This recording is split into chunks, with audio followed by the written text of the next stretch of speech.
चलिए, तो आप विजयदशमी के दिन अगर ये काम करते हैं तो आपको काफ़ी फल मिलता है। तो अगर आप इंतज़ार कर रहे हैं इन कामों को पूरा करने के लिए तो समय अब जो है वो आ चुका है। और आपने जिक्र किया नीति शर्मा जी, रावण की भी पूजा जो है वो कई जगह पर होती है। तो ज़रा मैं और इस पर प्रकाश डालने का प्रयास करती हूँ। आचार्य संजीव अग्निहोत्री जी, हमें बताइए कि क्या रावण की पूजा भी कहीं होती है और इसका क्या महत्व, इसका क्या अर्थ निकाला जाए, क्योंकि हम तो रावण को जलाते हैं।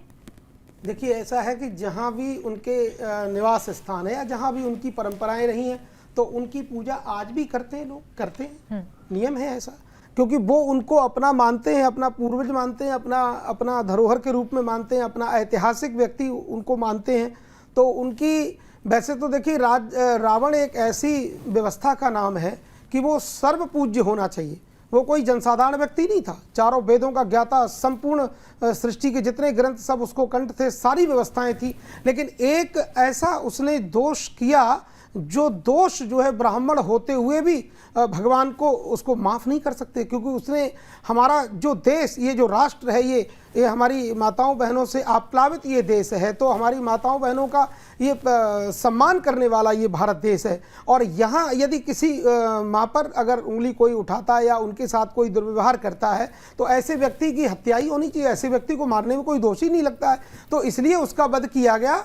बाकी और दूसरी बात है कि इनकी साहब कथा ही ऐसी है कि इसका तो ये अवतार जो हुआ था वध के लिए ही हुआ, और ये नियम था कि भगवान के अलावा उसको कोई मार ही नहीं सकता है। तो जब जब होय धर्म के हानि, बाढ़ही असुर अधम अभिमानी, तब तब धरि हरि मनुज शरीरा, हरहि कृपा निधि सज्जन पीरा। जब जब अधर्म का जो है अत्याचार, अनाचार ये सब बढ़ता है, तब तब धर्म रूपी साक्षात मर्यादा पुरुषोत्तम श्री राम जी का अवतार होता है। और अवतार लेने के बाद उनका प्राथमिकता यही होती है कि घर परिवार में रहना, ये प्राथमिकता नहीं, प्राथमिकता ये कि हमारा राष्ट्र, हमारे राष्ट्र की ध्वजा, हमारे देश का संसद, हमारे देश की गतिविधियां सुरक्षित और संरक्षित रहें।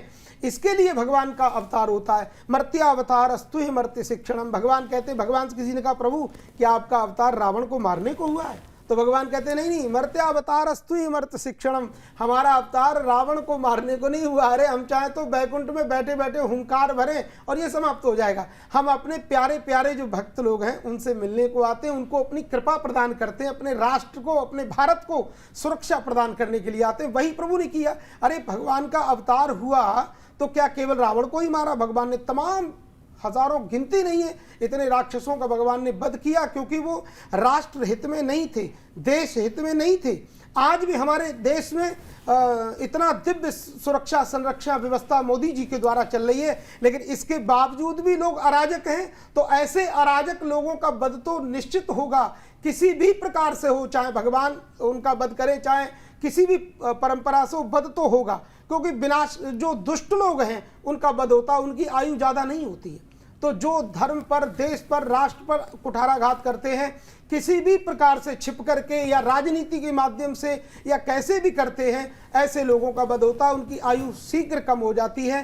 तो क्योंकि ये विजय का दिन है, तो विजयदशमी है, तो आज तो विजय होनी चाहिए। और यहाँ पर सभी को ये सावधानी रखनी चाहिए और अपने से बड़ों का सदैव आदर करना चाहिए।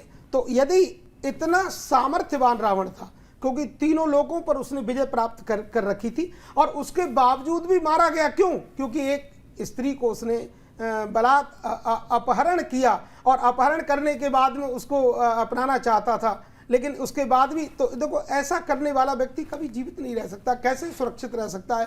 क्योंकि हमारा देश यत्र नार्यस्तु पूज्यन्ते रमन्ते तत्र देवता, ये भारतवर्ष में नारियों का, स्त्रियों का, बहन बेटियों का सदा आदर हुआ है, सम्मान हुआ है।